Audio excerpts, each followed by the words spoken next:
பிரியமான தேவனுடைய பிள்ளைகளே, ஆண்டவராகிய இயேசுவின் நாமத்தில் அன்பின் வாழ்த்துக்கள். இந்த நாளிலும் தேவனாகிய கர்த்தர் இந்த 52வது பரிசுத்த ஓய்வு நாளில் உங்களை என்னையும் உலகம் முழுவதும் இருக்கிற கர்த்தருடைய பிள்ளைகள் இன்றைய தினத்தில் உலகம் முழுவதும் சர்வதேச அளவில் தேவனை ஆராதிக்கிற 52வது வாரத்துக்குள்ளே கடந்து வருகிற ஒவ்வொரு பிள்ளைகளும், ஒருவேளை நீங்கள் ஆண்டவரை ஏற்றுக்கொள்ளாமல் இருக்கலாம், ஆண்டவருக்குள் வாழாமல் இருக்கலாம். அப்படிப்பட்ட நான் கிறிஸ்டியன்ஸ், ஆண்டவரை அறியாதவர்கள் இருக்கலாம். ஒருவேளை இன்றைக்கு தான் நீங்கள் இந்த தேவாலயத்தில் புதுசாக நீங்கள் வந்திருக்கலாம், புதியவர்களை வந்திருக்கலாம். உங்கள் தேவைகள் அத்தனையும் கர்த்தர் சந்திப்பார். அருமையான சகோதரர் இப்போ இன்னைக்கு புதுசாக வந்திருக்கிறாங்க, டாக்டர் எபினேசர் அவர்கள் சொன்னார்கள், இந்த மாதிரி இவர்கள் மருத்துவமனைக்கு போகும்போது மருத்துவமனையில் அதாவது இருக்கிற வரைக்கும் எல்லாம் ட்ரீட்மெண்ட் எடுக்கிறார்கள். தன்னுடைய மகளுக்கு குறைஞ்சபட்சம் ஒரு 6 to 7 வயசு இருக்கலாம். எனவே அந்த குழந்தைக்கு பார்த்தீங்கன்னா மருத்துவமனையில் இருக்கிற வரைக்கும் அந்த ஃபிக்ஸ் வரமாட்டேங்குது. மருத்துவமனையில் மருந்து மாத்திரை கொடுத்து கொண்டிருக்கிறார்கள். வீட்டுக்கு வந்த மாத்திரத்தில் அவர்கள் அங்கே நல்லா இருக்கிறன்னு சொல்லி அனுப்புகிறார்கள். வீட்டுக்கு வந்தால் வீட்டுக்கு வந்த உடனே தொடர்ந்து அந்த பிள்ளைக்கு ஃபிக்ஸ், அந்த வலிப்பு வருகிறது. எனவே அங்கே மருத்துவமனையில் மருத்துவ அதிகாரிகள், மருத்துவமனை அங்கே மருத்துவர்கள் அவர்களுக்கு ஆலோசனை கொடுத்திருக்கிறார்கள். எனவே நாங்கள் கொடுத்த மருந்துகள் கொடுத்து விட்டோம், ஆனால் இதுக்கு மேலே தெய்வம் இயேசு தான் உங்களுக்கு சுகம் தரணும். அதனால் உங்களுக்கு அங்கே எங்கே நல்ல ஒரு பரிசுத்த ஆலயம் இருக்கிறதோ அந்த தேவாலயத்துக்கு போங்க. அங்கே போனீங்கன்னா அங்கே அந்த போதகர், அந்த ஃபாதர் ஜெபித்தாங்கன்னா உங்களுக்கு அதிசயம் நடக்கும், குழந்தை நல்லா ஆகிடும், அந்த ஃபிக்ஸ் வழியாக நல்லா ஆகிடும் மருத்துவர்கள் சொல்லி அனுப்புகிறார்கள். ஒரு அல்லேலூயா சொல்லுங்க பார்க்கலாம். அல்லேலூயா. எனக்கு அன்பான தேவனுடைய பிள்ளைகளே, இதுதான் ஆண்டவராகிய தேவன். பாருங்க, உலகெங்கும் பார்க்குற கேட்குற இந்த வீடியோவை கேட்கிற பார்க்குற அத்தனை பேருக்கும் இதுதான். நீங்கள் ஆண்டவரை அறிந்திருக்கலாம், அறியாமல் இருக்கலாம். மெய்யாகவே ஆண்டவராகிய இயேசு இந்த பூமியில பிறந்தார், வளர்ந்தார், பூமியில ஊழியம் செய்தார், குருடனை பார்க்க செய்தார், முடவனை நடக்க செய்தார், பெரும்பாடுள்ள ஸ்திரியை குணமாக்கினார். அது மட்டுமல்ல, அங்கே ஆண்டவர் மரித்தவனம் உயிரோடு எழுப்பினார். அவர் சுத்த கிருபை, இப்படிப்பட்ட அதிசயங்களும் அற்புதங்களையும் இந்த உலகத்துல இயேசு பெருமான் வந்து செய்தார். அதைத்தான் எங்களை போல தீர்க்க தரிசிகளுக்கு, ஊழியர்களுக்கு தேவன் கொடுத்திருக்கிறார். ஏன்? அதாவது ஆண்டவரை அறிந்த, ஆண்டவரை ஏற்றுக்கொண்ட, பேய்கள் துரத்தப்பட்ட, நோய்கள் தீர்க்கப்பட்ட, கட்டுகள் அவிக்கப்பட்ட இந்த குழந்தையை போல ஃபிக்ஸ் வியாதி, நோய்கள், பலவீனங்கள் என்று வந்துகிற மக்களுக்கு எல்லாருக்கும் கட்டவிழ்த்து செபித்து அவர்களுக்கு ஞானசானம் என்றைக்கு நாங்கள் கொடுத்தோமோ அன்றைக்கே அவர்களுக்கு தேவன் அதிகாரத்தை, எதை? வல்லமையை, அதிகாரத்தையும் கொடுத்து விட்டார். எனவே அதைத்தான் இங்கே பார்க்கும்போது தேவனாகிய கர்த்தர் நமக்கு சொல்லுகிறார். லூக்காவின் புத்தகம் 9ஆம் அதிகாரத்தில் 1 முதல் 6 வாசிக்கும் பொழுது தேவன் மிக தெளிவாய் சொல்லி இருக்கிறார். தேவனுடைய ராஜ்யத்தை குறித்து பிரசங்கித்தார். பாருங்க பிரியமானவர்களே, தேவனுடைய ராஜ்யத்தை குறித்து பிரசங்கிக்கவும், to preach about the kingdom of God, to preach about the kingdom of God. அப்படி என்றால் வேதம் சொல்லுகிறது தேவனுடைய ராஜ்யத்தை குறித்து பிரசங்கிக்கவும். அன்பான தேவனுடைய பிள்ளைகளே, அருமையான சகோதரர், அவர் பேர் எனக்கு தெரியல, பட் அவர் பாருங்க, மருத்துவர்கள் சொல்லி இருக்கிறார்கள், நாங்கள் மருத்துவர்கள் மருந்து கொடுத்துட்டோம், ட்ரீட்மெண்ட் கொடுத்துட்டோம், நீங்க அங்க இருக்கிற சபைக்கு போங்க சொன்னார்களா? சர்ச்சுக்கு போங்கன்னு சொன்னார்களா? சகோதரி உங்க பேர் சொல்லுங்க. சத்வேல். சகோதரி உங்க பேர் சொல்லுங்க. மஞ்சலட்சுமி. ஆக குழந்தை பேர் என்ன? மகா. மகாவுக்கு நாங்கள் கொடுக்க வேண்டிய அந்த ட்ரீட்மெண்ட் எல்லாம் கொடுத்துட்டோம். அங்கே இருக்கிற ஒரு நல்ல ஒரு சபையில் அதிசயங்கள், அற்புதம் நடக்கிற ஒரு சபைக்கு போங்க, உன் பிள்ளைக்கு அங்கே போனால் அவர்கள் ஜெபித்தால் உங்களுக்கு சுகம் கிடைக்கும்னு சொல்லி அனுப்புறாங்க. அல்லேலூயா சொல்லுங்க பார்க்கலாம்.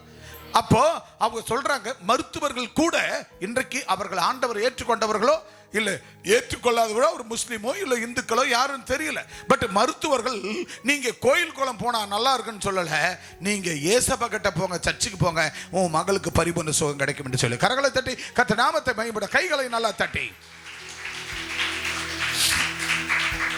கை விழுதனா? அப்ப எனக்கு அன்பான தேவனுடைய பிள்ளைகளை, வேதம் சொல்லுகிறது, கவனிங்க, to preach about the kingdom of God, தேவனுடைய ராஜ்யத்தை குறித்து பிரசங்கிக்கவும். லூக்கா 9ஆம் அதிகாரம் 1 முதல் 6 சொல்லி இருக்கிறார். பிரியமானவர்களே, தேவனுடைய ராஜ்யத்தை குறித்து நீங்கள் பிரசங்கிக்க வேண்டும் என்று சொன்னார். ஆனால் ஆண்டவரை அறியாத, தேவனை தெரியாத, புரியாத ஒரு டாக்டர், ஒரு மருத்துவர், அவர் சுவிசேஷ ஊழியம் செய்கிறார். அல்லேலூயா சொல்லுங்க. யார் செய்கிறார்? அவர் ஒரு கிறிஸ்டியன்ஸ் அல்ல, அவர் ஒரு தேவனை அறிந்த மனுஷன் அல்ல. ஆனாலும் அவர்கள் நாங்கள் கொடுக்க வேண்டிய மருந்து கொடுத்துட்டோம், ஆனா இதுக்கு மேல உங்க மகளுக்கு ஏசப்பா தான் சுகம் கொடுக்கணும், அதனால சர்ச்சுக்கு போங்க என்று சொல்லுகிறார்கள். ஆக அவர்களே தேவனுடைய ஊழியத்தை செய்கிறார்கள். அன்பான தேவனுடைய பிள்ளைகளே, ஆண்டவராகிய இயேசு உங்களுக்கும் எனக்கும் ஞானஸ்நானம் கொடுத்து சொந்த பிள்ளையாய் அவரை ஏற்றுக்கொண்டமே, சொந்த ரத்தத்தால் கழுவினாரே, சொந்த ரத்தத்தை ஊற்றி கொடுத்தாரே, நமக்கு ஊன்று கொடுத்தாரே, தன்னுயிர் தந்து என் உயிரை மீட்ட கல்வாரி நாயகன் அல்லவா, அப்படி நமக்கு உயிரை கொடுத்தாரே, அவர் உயிர் கொடுத்து நம்ம உயிரை கொடுத்து ஆண்டவர் நம்ம உயிரை காப்பாற்றி உயிரோடு வாழ வைத்தாரே, அந்த மெய்யான தெய்வத்தை குறித்து ஒரு விசை கூட ஞானஸ்நானம் பெற்ற அத்தனை பேரும் சொல்ல வேண்டும், சுவிசேஷ ஊழியம் செய்ய வேண்டும் என்று கர்த்தர் சொல்லுகிறார். ஆனால் நாமோ வென்றால் நாம் செய்யவில்லை, நாமோ வென்றால் அந்த சுவிசேஷத்தை அறிவிக்கவில்லை. அதைதான் லூக்கா 9 அதிகாரம் 1 முதல் 6 வரைக்கும் வேகமாய் வாசிக்கலாம். அவர் இயேசு தம்முடைய 12 சீஷர்களை வரவழைத்து சகல பிசாசுகளை துரத்தவும். அப்ப ஆண்டவர் உங்களை ரட்சித்த நோக்கம் என்ன? உங்களுக்கு ஞானஸ்நானம் கொடுத்த நோக்கம் என்ன? உங்களுக்குள் இருந்த பேய்களை, பிணிகளை, கட்டிகளை இதோ கண்ணீரோடு வந்திருக்கிறார்களே. ஒரு குடும்பத்தார் தான் பிள்ளைக்கு மருந்து பார்த்தாலும் மருத்துவத்தை செய்தாலும் சுகமாகல, ஆனா வீட்டுக்கு வந்தா எப்போதும் போல அது வருகிறது. இவ்வளவு பெரிய கட்டில் அந்த குடும்பம் இருக்கிறத, மகளுக்கு இந்த பிஞ்சு உள்ளத்தை பிடிச்சி உழுக்குகிறத பிசாசின் கிரியைகள், கட்டுக்கள், ஆக அந்த ஃபிக்ஸ் என்ற அந்த வழியினால் அந்த பிள்ளை அவதிப்படுகிறது. இதுக்கு விடுதலை இயேசு கிறிஸ்து தர வேண்டும் என்று சொல்லி வந்திருக்கிறார்களே. மருத்துவர்கள் கூட அவர்கள் ஊழியம் செய்கிறார்களே, அறியாதவர்கள் கூட ஆலயத்துக்கு போங்க, சர்ச்சுக்கு போனாங்க, அற்புதம் நடக்கும், அதிசயம் நடக்கும். மருத்துவனால் முடியாது, தேவனால் முடியும், இயேசுவால் முடியும் என்று அனுப்புகிறார்களே. ஆனா உன்னை என்னை கர்த்தர் அழைத்தாரே, எம்பிடியே உம்பிடியே உன் பாவத்தை என் பாவத்தை ஆண்டவராகிய தேவன் சொந்த ரத்தத்தால் கழுவினார, போக்கினார. எதற்காக? இன்னும் மூர்க்கத்தோடு வாழவா? இன்னும் குரோதத்தோடு வாழவா? இன்னும் சண்டை சச்சரோடு வாழவா? இன்னும் போட்டி பொறாமையோடு வாழவா? இன்னும் திருடு, களவு, குடும்பம் கெடுப்பது, அடுத்த குடும்பம், அடுத்த அந்நியரை குறிச்சு, பக்கத்து வீட்டுக்கார குறிச்சு, இன்னும் குரோதம் விரோதம் பாராட்டி கொண்டு சண்டை சச்சரோடு வாழ்ந்து கொண்டு இருக்கவா? அப்படி அல்ல. ஆண்டவராகிய தேவன் 12 சீஷர்கள் உங்களையும் என்னையும் பார்த்து சொல்லுகிறார், அன்பான தேவனுடைய பிள்ளைகளே, தேவனுடைய ஆலயத்தில் இருக்கிறவர்களே, உங்களை கர்த்தர் வெறுமையான ஒரு ஆத்துமா என்று சொல்லவில்லை, வெறுமையான ஒரு விசுவாசி என்று சொல்லவில்லை. உங்களை 12 பேரும் அழைத்து அவர்கள் சீஷர்களாக்கி அந்த 12 என்னவாக்கினார்? சீஷர்களாக்கினார். கர்த்தருடைய ஆலயத்துக்கு வந்து சுகத்தை பெற்ற நீங்க யார்? ஞானஸ்நானம் பெற்ற நீங்க யார்? சீஷர்கள். கர்த்தருடைய சீஷன் என்ன தெரியுமா? அப்படியே இயேசுவின் சாயல் இருப்பவன், இயேசுவை போல வாழ்கிறவர்கள், இயேசுவை போல குற்றம் இருக்கக்கூடாது, இயேசுவை போல கள்ள இல்லாத இருக்கணும், அங்க அதாவது கள்ள இருக்கணும், பொய் சொல்ல இருக்கணும், பித்தலாட்டம் பண்ணாத இருக்கணும், வறுமை என்ற அந்த பிணிக்குள் இருக்கக்கூடாது, இன்னும் குரோத விரோதம் இருக்கக்கூடாது. இயேசுவை போல வாழ்கிறவர்கள் தான் சீஷர்கள். அல்லேலூயா. நம்ம ஊர்ல பார்க்கிறோம், சாமியார்களை பார்க்கிறோம், தம்பூதிரிகளை பார்க்கிறோம், அவர்களுக்கு சில சீடர்கள், நமக்கு ஆண்டவர் சொல்ல சீடர்கள் தான், சீஷர்கள் தான் சீடர்கள். சில பேர் அவர்களுக்கு பணிவிட ஆட்களை வைத்திருப்பார்கள், கையால வைத்திருப்பார்கள். அந்த அதாவது அந்த சாமியார் என்ன சொல்லுகிறாரோ அதை அப்படியே இவன் செய்வான், அவன் தான் சீஷன். சாமியார் என்ன பண்ணுகிறாரோ அதை இவனும் செய்வான், அவர் என்ன சொல்றாரோ அதை செய்வான். போறவரவங்க சொல்றத கேட்க மாட்டான், அக்கம் பக்கம் சொல்றத கேட்க மாட்டான். சீடன்னா யாரு? சீடன் யாரு? மற்றவங்களுக்கு பயப்பட மாட்டான். அவங்க சாமியார் என்ன சொன்னாரோ அத்தை செய்யறவன் தான் சீடன். அப்ப நீங்க எல்லாம் யாரு? கர்த்தருடைய பிள்ளைகள். கர்த்தருடைய பிள்ளைன்னா யாரு? சராசரி விசுவாசி அல்ல, நீங்கள் தேவனுடைய சீஷர்கள், ஆண்டவருடைய பிள்ளைகள், புத்திரர்கள். அவருடைய புத்திரன் என் புள்ளன்னா என் புள்ள போல தான் இருக்கணும். ஏசுனார் புள்ளன்னா ஏசுனார போல இருக்கணும். ஏசுனார் என்ன பண்ணார்? பொய் சொன்னாரா? சொல்லுங்க, பொய் சொன்னாரா? ஏசுனார் திருடினாரா? ஏசுனார் அடுத்த குடும்பத்தை கெடுத்தாரா? ஏசுனார் திருடினாரா? கொலை பண்ணாரா? என்ன பண்ணார்? ஒரு கண்ணத்தில் அரைஞ்சவன கூட மறுகணத்தை காட்டு என்று சொன்னவர். அவரை சிலுவையில் கொண்டு போய் குத்தி கொண்டு சிலுவைக்கு போட்டவனை கூட மன்னித்தவர். அவரை கொண்டு போய் திருட கொலைகாரன் மத்தியில இவரை சிலுவையில் போட்டு, பக்கத்தில் ஒரு கொலைகாரன், இன்னொரு பக்கம் திருடன், அவர்களையும் அதே போல இவர் கூட போய் சாகடித்தார்கள். ஆக அந்த திருடனோடு கூட அந்த கொலைகாரன் கூட இயேசுவையும் கொண்டு போய் சாகடித்தார்கள். அப்ப கூட அவர் என்ன செய்தார்? அவர்கள் சாகடிக்க செய்தவர்களை, அவரை கொன்னு குவிக்க செய்தவர்களை, அவரை காட்டி கொடுத்தவர்களை, அவரை கொண்டு போய் சிலுவையில் போடுங்கள் என்று சொன்னவர்களை ஆண்டவர் மன்னித்தார். அந்த மன்னிப்பு எங்கே? கர்த்தருடைய பிள்ளைகள் என்றால் அவருடைய சாயல்ல வாழணும், அவருடைய சாயல்ல வாழணும். அதைத்தான் கர்த்தர் சொல்லி கொடுத்திருக்கிறார். வாசிங்க பார்க்கலாம். தமது 12 சீஷர்களை வரவழைத்து இந்த சபையில கல்வாரி கம்யூனிட்டி கத்தீட்ரல் பேராலயத்தில் இருக்கிற சகல பிள்ளைகளை வரவழைத்து இன்னைக்கு வந்திருக்கிறீர்கள். எத்தனை பேர் வந்திருக்கிறீர்கள்? கிறிஸ்துமஸ் கொண்டாடணும்பா. அதுக்கு அடுத்து 52 ஞாயிற்றுக்கிழமை யாரும் போக வேணாம். எப்போ வேணாலும் போகலாம், எப்போ வேணாலும் வரலாம். பாஸ்டர் லேட்டாக தான் முடிப்பார், லேட்டாக போகலாம். எங்களுக்கு என்ன தலையெழுத்த நான் லேட்டாக முடிக்கணும்னு சொல்லுங்க. எங்களுக்குன்னா நேரம் கடந்து பேசிருந்தேன். எங்களுக்குன்னா எங்களுக்கு வாய் வலிக்காதா, கை கால் வலிக்காதா, உடம்பு வலிக்காதா? அன்பு தேவ பிள்ளையே, உனக்கென்று ஒரு வட்டத்தை போட்டுக்கொள்ள வேண்டாம். வேதம் சொல்லுகிறது, அவர்கள் 12 சீஷர்களை அழைத்து அவர்களை பிசாசுகளை துரத்தவும்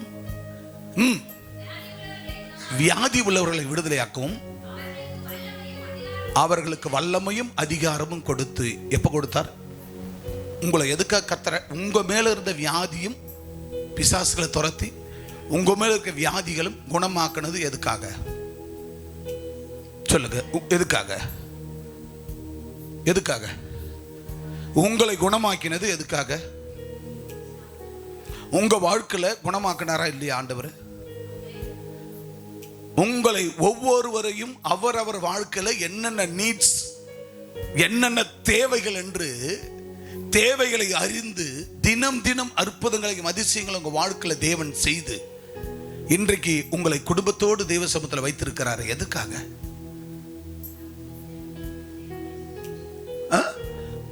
வேதம் என்ன சொல்லுகிறது? தேவனுடைய ராஜ்யத்தை பிரசங்கிக்கவும். ஆண்டவர் எதுக்காக தெரிந்து கொண்டார்? எதற்கு அவனுக்கு அதிசயம் செய்தார்? எதற்கு அவன் அற்புதம் செய்தார்? எதற்கு அவன் நன்மை செய்தார்? எதற்காக அவனை வாழ வைத்தார்? எதற்காக இன்னைக்கு குடும்பம் உன்னை வைத்திருக்கிறார்? இல்ல ஒருத்தர் வீட்டுக்குள்ள வந்திருக்கிறீர்கள், ஆண்டவர் ரட்சிக்கப்பட்டு வந்திருக்கிறீர்கள். எதுக்காக கர்த்தர் உங்களை அழைத்தார்? எதற்காக உங்களுக்கு ஆண்டவர் நன்மை செய்தார்? எதற்காக ஒரு வல்லமை அதிகாரத்தை கொடுத்தார்? எதுக்காக கொடுத்தார்? தேவனுடைய ராஜ்யத்தை குறித்து பிரசங்கிக்க. அல்லேலூயா. எதுக்காக ஆண்டவர் அதிகாரத்தை கொடுத்தார்? என்னைக்கு உங்களுக்கு அதிகாரம் கொடுத்தாரு? என்னைக்கு அவர் வல்லமையை கொடுத்தார்? சொல்லுங்க பார்க்கலாம். என்னைக்கு கொடுத்தாரு? யாருக்காவது தெரியுமா? சொல்லுங்க, சத்தமா சொல்லுங்க. நான் இந்த நாள்ல நான் அவருடைய வல்லமையை பெற்றேன், இந்த நாள்ல அவருடைய அதிகாரத்தை பெற்றேன். சொல்லுங்க பார்க்கலாம். என்னைக்கு? எப்ப கொடுத்தாரு? சொல்லுங்க. நாங்க அப்ளிகேஷன் போட்டு எழுதுவோம். உங்க ரட்சிக்கப்பட்ட நாள் எது? நீ ஞானஸ்நானம் எடுத்த நாள் எது? நீ அபிஷேகத்தை பெற்ற நாள் எது? இது எல்லாம் அந்த அப்ளிகேஷன்ல நீங்க எழுதுவீங்க, உறுப்பினர் ஃபார்ம்ல. அது எழுதத்தோட முடிஞ்சு போச்சுப்பா. வேதம் சொல்லுகிறது தேவனுடைய ராஜ்யத்தை குறித்து பிரசங்கிக்க. அப்போ தேவனாகிய கர்த்தர் உங்களை பேய்களை ஓட்டி நோய்களை தீர்த்து தேவ சமூகத்தில் கொண்டு வந்திருக்கிறார். கொண்டு வரும்போது ஆண்டவராகிய தேவனை செய்து ஆண்டவர் உங்களுக்கு ஒரு சொந்த ரத்தத்தால் உங்களை கழுவி அவர் சொந்த ரத்தத்தால் உங்களை மீட்டெடுத்து ஆண்டவராகிய தேவன் என்றைக்கு உங்களுக்கு ஞானஸ்நானம் கொடுத்தமோ அன்றைக்கு உங்களுக்கு தேவனுடைய வல்லமை உங்களுக்கு கொடுக்கப்பட்டாயிற்று, தேவனுடைய அதிகாரத்தை கொடுக்கப்பட்டாயிற்று. அல்லேலூயா சொல்லுங்க பார்க்கலாம். அப்ப அதை பெற்றுக்கொண்ட நாம் என்ன செய்யறோம்? அந்த வல்லமையை பெற்றுக்கொண்ட நம்ம என்ன செய்யறோம்? அந்த வல்லமைக்கு வேலை கொடுக்கிறோமா? அந்த வல்லமை வேலை செய்ய வைக்கிறோமா? சொல்லுங்க. வல்லமை என்ன தெரியுதா? கர்த்தர் சீஷர்களை எதுக்கு அழைத்தார்? கர்த்தர் எதுக்காக அவங்க தேவை சந்திச்சார்? பேதுரு வலை வீசி ஒண்ணு இல்லாத வந்து நின்ன போது ஆண்டவராகிய தேவன் பேதுரு வாழ்க்கையில, ஓ பேதுருவே, உன் போட்ல எனக்கு கொஞ்சம் இடம் தரையா அப்படின்னு கேட்டாரு. ஓ நான் தரேன் ஐயரே, நான் தரேன், வாங்க என் போட்ல ஏறுங்க, உட்காருங்கன்னா. உட்கார்ந்தாரு. உட்கார்ந்து பார்த்தாரு. அவன் பாட்டு ராத்திரிலாம் வலையை போட்டு கொண்டு வந்து அலசுறான். அதிகால வேளையில் அலசிட்டு இருக்கான். அதை பார்த்து ஆண்டவராகிய தேவன் என்ன செஞ்சாரு? இயேசு கிறிஸ்து என்ன பண்ணாரு? பேதுரு என்னப்பான்னு கேட்டார். ஐயரே, ராவெல்லாம் வலை வீசிட்டு கடுமையான குளிர், கடுமையான சூறாவளி, கடுமையான கடல் கொந்தளிப்பு, அதன் மத்தியிலையும் நான் வந்து இப்போது வலையை அலசுற ஒரு மீன் கூட இல்லை ஆண்டவரே. ரபி, ஐயரே, ஒரு மீன் கூட இல்லை ரபி அப்படின்னா. அப்படியாப்பா, எப்படி என் பொண்டாட்டி பிள்ளைக்கு நான் சோறு கொடுப்பேன்? வெறுங்கையோடு நான் போனேன், என்ன பண்றதுன்னு சொல்லி. அப்ப என்ன பண்ணாரு? ஓ பேதுருவே, உன் போட்ல எனக்கு இடம் கொடுத்தல அப்படின்னா, உன் போட்டு நான் உன் இருதயம், உன் போட்டை தா என்றார். உடனே உன் போட்ல வாங்க ஐயரே உட்காருங்கன்னா ஏறி உட்கார்ந்தாரு. உட்கார்ந்த மாத்திரத்துல அவனுக்குள்ள ஏசப்பா வந்துட்டாரு. அப்ப சொன்னாரு, பேதுருவே அந்த வலையை கொண்டு போய் அதோ ஒரு ஆழம், அந்த கலங்கலான பகுதி, அதுல போடு என்றார். போட்டான். மீன்களை பிடித்தான். 153 பெரிய மீன்கள். அந்த ஒரு வலையில மாட்டின மீன்கள், ஜாதி வர ஜந்துக்கள், பெரிய பெரிய மீன்கள். பக்கத்துல அந்தரியா போட்டு அந்த பக்கம் யோவான் போட்டு, அந்த பக்கம் யாக்கோபு போட்டு, ஏ யாக்கோபு, அந்திரேயா, யோவான் ஓடியாங்க ஓடியாங்க ஓடியாங்க ஓடியாங்க ஓடியாங்க. என் வாழை நிரம்பி போச்சு, ரபி சொன்னார், போட்டேன். ரொம்பி போச்சு, ஓடியாங்க ஓடியாங்க ஓடியாங்க. அந்த ஒரு வலை மீனை எடுத்து இழுத்து எல்லாத்தையும் கொண்டு கொட்டும் பொழுது பேதுரு போட்டு ரொம்பி போச்சு, யோவான் போட்டு ரொம்பி போச்சு, அந்திரேயா போட்டு ரொம்பி போச்சு. இருக்கிற 3 போட்டு நிரம்பி போச்சியா. அல்லேலூயா, அல்லேலூயா. முதல்ல இருதயமாகிய உன் போட்ல ஏசப்பா மட்டும் இருக்கணும். இருதயமாகிய இந்த இருதயத்துல, இந்த பலகையில், இந்த போட்டுல ஏசப்பா மட்டும் இருக்கணும். படையப்பா ரஜினிகாந்தோ, விஜயோ, அஜித்தோ, அவனோ இவனோ உலகத்தானோ எவனோ இருக்க கூடாதுங்க. சில ஆண்களுக்கெல்லாம் இதயத்துல பொண்டாட்டி இருக்க மாட்டா, இன்னொருத்தன் பொண்டாட்டி தான் இருப்பான்.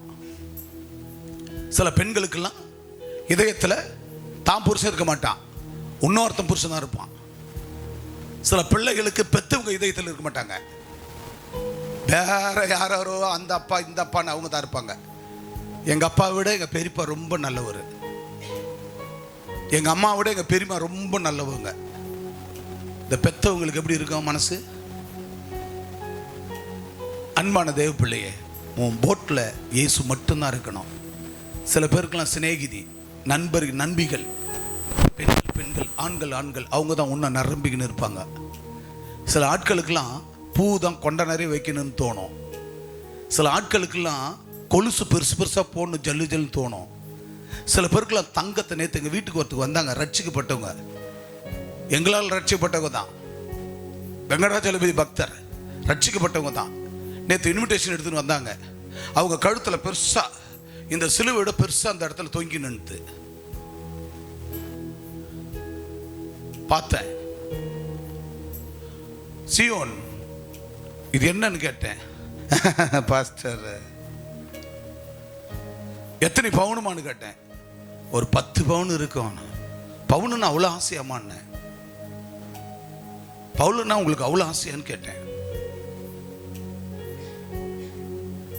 இல்லை பாஸ்டர், கவரிங்க சும்மா தான் போட்டாந்த. பக்கமா இல்ல? ஏசப்பா எவ்வளவு துக்கப்படுத்துற. இந்த கவரிங்க நீ மாட்டிக்கின்னு போகணும்னு அவசியமா? பக்கமா இல்லையம்மா? எவ்வளோ பெரிய தெய்வம் உனக்குள்ள வாழறாரு. அந்த இதயம் யாருடையது? உன்னை ஏசப்பா ஒரு சீஷனா தான் பார்க்கிறாரு. நீ அவருடைய சீஷை. இயேசுவை போல வாழணும்.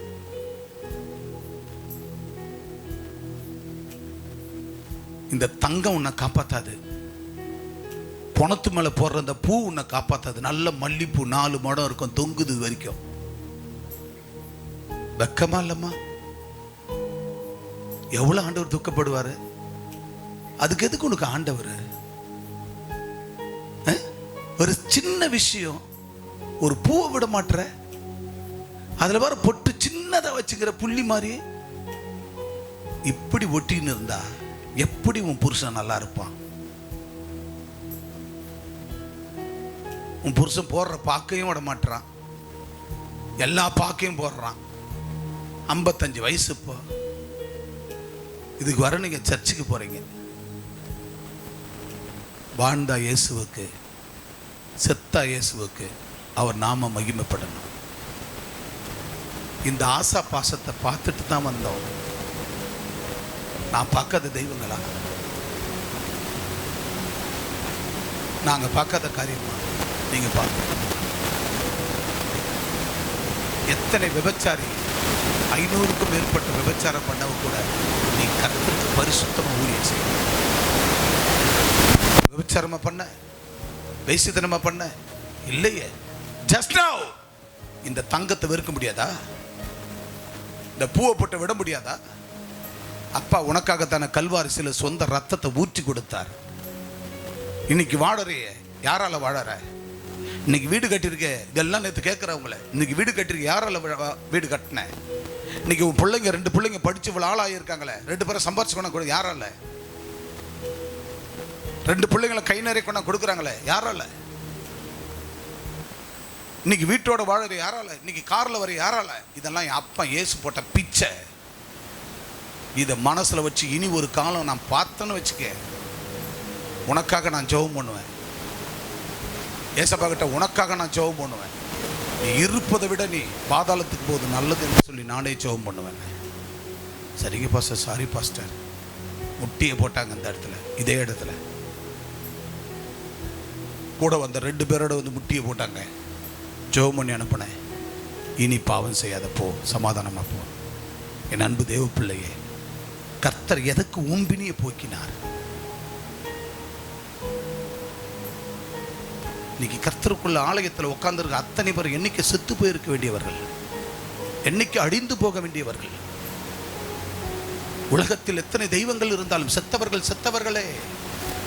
ஆனால் இயேசு கிறிஸ்துப்பட்ட உனக்கா எனக்கா உலக மக்களுக்கா செத்தார், கடைசி ரத்தத்தை ஊற்றினார், 3ஆம் நாள் உயிரோடு எழுந்தார். இன்றைக்கு உயிரோடு இருக்கிறார், இன்றைக்கு உயிரோடு இருக்கிறார். சீக்கிரம் 2ஆம் வருகை வரப்போகிறார். அந்த வருகைக்காக நாம் ஆயத்தமாக வேண்டும். அதுதான் தேவனுடைய ராஜ்யத்தை குறித்து பிரசங்கித்தார்.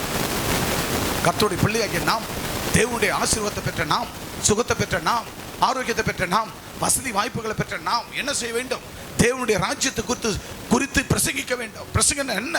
To preach about the kingdom of God. அப்ப ஆண்டவர் சொல்லுகிறார், வாசிங்க வசனத்தை. அங்க 2ஆம் வசனம் வாசிங்க, 9:2 வாசிங்க. லூக்கா, தேவனுடைய ராஜ்யத்தை குறித்து பிரசங்கிக்கவும் பிணியாளிகளை சொத்தமாக்கவும் அவர்களை அனுப்பினார். கர்த்தர் உங்களுக்கு என்னத்தை கொடுத்தார்? வியாதிகளை, நோய்களை, பிணிகளை குணமாக்கி கட்டுகளை அறுத்து கர்த்தர் அவருடைய வல்லமையை, அதிகாரத்தை கொடுத்து விட்டார். வல்லம் என்பது அவருடைய பவர், ரிசீவிங் ஆஃப் காட். தேவனுடைய பவரை ரிசீவ் பண்ண பிரியமான தேவனுடைய பிள்ளைகளே, உங்களை ஆலயத்துக்கு எப்போ வாங்கன்னு சொல்றோம்? 9 மணி ஆராதனை, 9:45 வரணும். 9 மணிக்கு உள்ள வரணும். வந்து ஆரம்பத்திலிருந்து ஆராதிக்கும் போது, அந்த ஆராதனையில் இருக்கும் போது கர்த்தருடைய வார்த்தை பாடலா பாடி ஆண்டவரை துதித்து மகிமைப்படுத்தும் போது அவருடைய பிரசன்னம் நமக்குள்ள இறங்கும். அந்த பிரசன்னம் நமக்குள்ள இறங்கும் போது அந்த வல்லமை இறங்கும். அதுதான் அந்த வல்லமையின் அதிகாரம் நமக்குள்ள வரும். அந்த வல்லமையின் அதிகாரத்தை புதுப்பித்துக் கொண்டு நம்ம என்ன செய்ய வேண்டும்? வார்த்தையை பெற்றுக்கொண்டு நம்ம என்ன செய்யணும்? புறப்பட்டு போகணும். அதுதான் சொல்ற 2வது வசனம். என்ன சொல்ற? வாசிங்க பார்க்கலாம். நீங்கள் புறப்பட்டு போய் தேவனுடைய ராஜ்யத்தை குறித்து பிரசங்கிக்கவும். யாரை பத்தி சொல்லணும்? இப்ப ஆண்டவர் சமூகத்தை வந்தவங்க, நன்மை பெற்ற நீங்க தேவனுடைய வல்லமையை பெற்றுக்கொண்டு, தேவனுடைய ஆண்டவர் அந்த வல்லமையும் அதிகாரத்தையும் கொடுத்துட்டார். வல்லமை என்ன? பேய்களை ஓட்டுகிற வல்லமை. எந்த அதிகாரத்தினால? இயேசுவின் நாமத்தினால. என்னன்னு சொல்லணும்? இயேசுவின் நாமத்தினால. யாரா சொல்றமா? யாரா சொல்றீங்களா? இல்ல. என்ன நாமத்தினால? இயேசுவின் நாமத்தினால என்று சொல்லி பேய்களை துரத்தணும், நோய்களை நீக்கணும், கட்டுகளை அறுக்கணும், செத்தவனை உயிரோடு எடுக்கணும். எதனால? இயேசுவின் நாமத்தினால. அல்லேலூயா. ஆண்டவருடைய வல்லமையை ரிசீவ் பண்ணணும். அடுத்து என்ன பண்ணணும்? என்ன பண்ணணும்? இப்ப கேத்தர் என்ன பண்ணணும்? உனக்கு தேவனுடைய வல்லமை இருக்குதா? அபிஷேகம் இருக்குதா? எப்போ வந்தது? ஞானசனம் எடுத்த அப்பவே ஆண்டவர் உனக்கு வல்லமை கொடுத்துட்டாரு. இப்ப வல்லமை பெற்ற நீ சும்மா இருக்கலாமா? இப்ப என்ன, எந்த கிளாஸ் படிக்கிற? 12th. இப்ப 12வது படிக்கிற. 12வது போயிட்ட. ஆனா அதாவது 12வது போயிட்டுன்ற அந்த வல்லமை உனக்கு வந்துச்சு. ஆனா 12வது போயிட்டு நீ படிச்சு மார்க் எடுத்தா தான் 12வது பாஸ் பண்ண முடியும். அடுத்த நிலைக்கு காலேஜ் போக முடியும், டிகிரி படிக்க போக முடியும். அதுக்கு பேர் தான் என்னது? அதிகாரம். பள்ளிக்கூடம் போனா போதாது, படிக்கணும், நல்ல மதிப்பெண்கள் எடுக்கணும். அப்ப அந்த கிளாஸை விட்டு அவுட்ல போக முடியும், பாஸ் அவுட் ஆக முடியும். அப்ப பாஸ் அவுட் ஆகிறது தான் உங்களுக்கு அதிகாரம். அல்லேலூயா, அல்லேலூயா, அல்லேலூயா. அப்போ ஸ்கூலுக்கு போனா போதாது, என்ன செய்யணும்? நல்ல படிக்கணும், நல்ல மதிப்பெண் எடுக்கணும். நல்ல மதிப்பெண் எடுத்து பாஸ் அவுட் ஆகிறது தான் அதிகாரம். அல்லேலூயா. அடுத்த வகுப்புக்கு, அடுத்த கிளாஸ், பட்டப்படிப்புக்கு போக போறேன், உட்காருவா. அது போலத்தான் நம்மளுடைய வாழ்க்கையில சர்ச்சுக்கு வந்தா போதாது, நீ ஞானசனம் எடுத்தா போதாது, சர்ச்சுக்கு வந்தா போதாது. 10 பேரை மாதிரி நானும் 11 ஓடாந்து ஓடுறேன். அது அல்ல. ஒரு ஈடுபாடு, முழு அக்கறை, முழு பொறுப்பு, முழு கண்ணியம், முழு அங்கீகாரம். ஆண்டவர் கொடுக்கப்பட்டது அந்த வல்லமையின் அங்கீகாரம். அந்த வல்லமையை பயன்படுத்தணும். அந்த வல்லமையோடு கூட நீ என்ன செய்யணும்? கர்த்தர் கொடுக்கப்பட்ட அந்த வல்லமை, அந்த பவர் இங்க இருக்கிற அத்தனை ஜனங்களையும் ஆண்டவருடைய சீஷர்களா வைத்திருக்கிறார். அல்லேலூயா, அல்லேலூயா. ஒவ்வொருவரும் சரி, வயோதிகளா இருந்தாலும் குழந்தைகளா இருந்தாலும் யாரா இருந்தாலும் கர்த்தர் உங்களை எப்படி வைத்திருக்கிறார்? ஆண்டவர் சீஷர்களாக்கி இருக்கிறார். அப்ப நீங்கள் ஒரு சீஷிகள். அப்போ ஆண்டவராகிய ஆண்டவராகி இயேசு எப்படி இருந்தாரோ அவரை போல தரித்து கொள்ளுகிறவர்கள். அவரை போல அவர் சொன்னார், என்னை விசுவாசிக்கிறவன் என்னிலும் பெரிய காரியங்களை செய்வான். அல்லேலூயா. தம்பி சுந்தரராஜனுக்கு 2வது முறை ஞானஸ்நானம் அவுட் ஆயிடுச்சு. அவரை கைட் பண்ற ஆட்கள் சரியில்லை, கைட் பண்றவர்கள் சரியில்லை. 2வது முறை அவுட். 3வது அவருக்கு என்ன ஆகும்னு தெரியல. ஞானஸ்நானம் அர்ப்பணிக்கிறார், ஆனா எடுக்கலன்னு சொல்ல மாட்டார். அவர் பாட்டுன்னு வராரு போறார். அப்ப ஞானஸ்நானத்தை அர்ப்பணிக்கும் போது ஞானஸ்நானத்துக்கு நம்ம முழு அர்ப்பணிப்பு வேணும், தன்னுடைய பிரமிட் வேணும். அர்ப்பணிக்கும் போது அர்ப்பணித்து அவருக்கு சொந்த பிள்ளையா மாறும்போது நம்ம வாழ்க்கையே அலங்கோலமா இருந்த வாழ்க்கை அலங்காரமா மாறி போயிடும். அர்ப்பணிக்கணும். எனக்கு இது நடந்தா இதை நான் செய்வேன், இது நடந்தா இதை நான் செய்வேன், இது எனக்கு நடந்துட்டா நான் இதை செய்வேன் அப்படின்னு இங்க அநேகர் உண்டு. அது ஒத்தையார் ரெட்டையா பிடிக்கிற வாழ்க்கை கிடையாது. இதோ வந்திருக்கிறார்களே சகோதரன், பேர் என்ன சொன்னீங்க? சத்திவேல். உட்காருங்க. இப்ப அவர் குழந்தைக்கு சுகமாக போகுது. மருத்துவர்கள் சொன்னாங்க, நாங்க மருந்து கொடுத்துட்டோம், மருந்தால ஹாஸ்பிட்டல் இருக்கிற வரைக்கும் தான் பாதுகாக்க முடியுது. உங்க வீட்டுக்கு போனா அந்த ஃபிக்ஸ் வந்துட்டு இருக்கு. இதுக்கு ஒரே வழி, நீங்க எங்க போகணும்? சர்ச்சுக்கு போகணும். ஒரே வழி, சர்ச்சுக்கு போங்க, உங்களுக்கு அதிசயம் நடக்கும். அதை கேட்டாங்க. பாத்தீங்களா பிரியமானவர்களே, வேதம் என்ன சொல்லுது? தேவனுடைய ராஜ்யத்தை பிரசங்கிங்கன்னு சொன்னார். ஆனா நீங்க செய்றீங்களா? ஆண்டவர் குறித்து சொல்றீங்களா? ஆனா பாருங்க, மருத்துவன், டாக்டர், ஒரு மருத்துவனை 5.5 வருஷம் படிச்சு இன்டர்ன்ஷிப் முடிச்சு இன்னைக்கு ஒரு டாக்டர். அதுக்கு மட்டுமா? அவர் எம்எஸ் படிக்கணும், அதுக்கு ஒரு 3 வருஷம். இப்படிலாம் ஒரு 10 ஆண்டு காலம் படிச்சு ஒரு மருத்துவர். அவர் சொல்றார், நீங்க புறப்பட்டு எங்களால முடியும், நாங்க செஞ்சிட்டோம், இப்ப ஏசப்பா தான் உங்களுக்கு விடுதலை. அப்ப அவர்கள் செய்யும் போது ஊழியத்தை, அவர்கள் சுவிசேஷ ஊழியத்தை செய்யும் போது இயேசுவை குறித்து பிரசங்க சொல்லி அனுப்புனாங்களே, அதுதான் பிரசங்கம். யாரை குறிச்சு? இயேசுவை குறிச்சு. ஆனா நீங்க பண்றீங்களா? யோசித்து பார். கேட்கிறோம், எனக்கு கப்பல் வேணும், எனக்கு ராக்கெட் வேணும், இது எல்லாம் மட்டும் அளவில்லாத ஆசை கேட்கிறோமே. ஆனா ஒரு ஆத்துமாவை, ஒரே ஒரு ஆத்துமாவுக்கு, உன்னை ரட்சித்த தெய்வத்திற்கு ஒரு ஆத்துமா. ஆண்டவர் முதலாவது காரியம் அவர் சொன்னார் பாருங்க, அவர்களுக்கு வல்லமையும் அதிகாரம் கொடுத்தார்.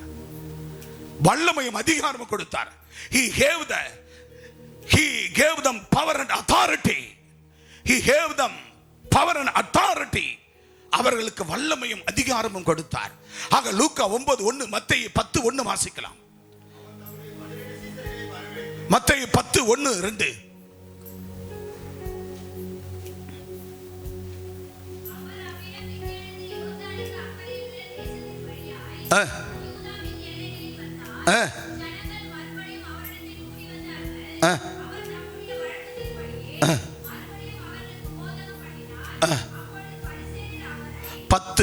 மத்தேயு 10:1-2 வசனம்.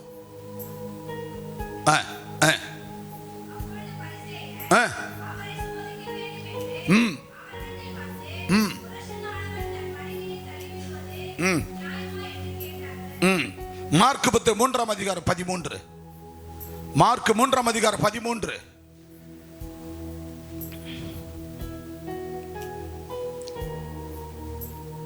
மார்க் 3-ம் அதிகாரம் 13.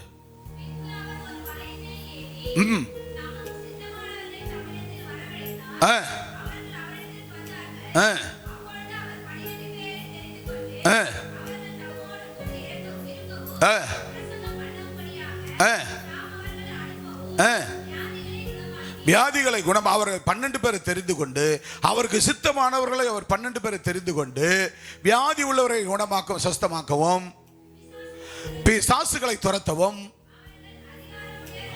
அவர்களை அதிகாரமுடையவர்களாக ஆக்கவும் அவர்களை ஏற்படு. கரங்களை தட்டி கர்த்தர் நாமத்தை. ஆண்டவராகிய தேவன் இங்க இருக்கிற அத்தனை பேரும் இந்த புறஜாதி மக்கள் ஆண்டவரே இல்லாத வாழ்ந்த உன்னை என்னையும் தான் உங்களை எல்லாம் ஆண்டவராகிய தேவன் தொட்டார், குணமாக்கினார், அதிசயங்களை அற்புதங்களை செய்து ஆலயத்தில் கொண்டு வந்தார். அவருடைய வல்லமை அதிகாரங்களை ஆண்டவர் உங்களை தெரிந்து கொண்டு 12 சீஷரால் உங்களை தெரிந்து கொண்டு உங்களுக்கு அந்த வல்லமையின் அதிகாரத்தை கொடுத்து உங்களை அவர் அனுப்புகிறார். ஆனா நீங்க என்ன பண்றீங்க? ஒருவன் ஞானஸ்நானம் எடுத்தாலே அவனுக்கு அங்கீகாரம் வந்துடுச்சியா? ஒருவர் ஞானஸ்தானம் எடுத்தாலே உனக்கு அதிகாரம் வந்துச்சு. அதையும் தாண்டி ஆண்டவர் ஒரு இடத்துல இருக்கும்போது 12 சீஷர்களை மட்டும் வரவழைத்து அவருக்கு சித்தமானவர்களை மட்டும். இன்னைக்கு சபையில மூப்பர்கள் காலையில ஒருத்தவங்க கேட்டாங்க, நீங்க மூப்பர் தானே, ஆராதனை வந்து ஓடிடுறீங்க, 3 ஆராதனை நீங்க இருக்க வேண்டாமா அப்படின்னு கேட்டாங்க. ஆராதனை வந்து ஓடிடுறீங்க நீங்க அப்படின்னு கேட்டாங்க. அப்ப ஒருவருக்கு ஒரு ஜாலியாக அதை கேட்டுக்கொண்டார்கள். அன்பான தேவ பிள்ளையே, ஆண்டவராகிய இயேசு கிறிஸ்துவின் சீஷர்களா இருக்கிறோம்னு சொன்னா என்ன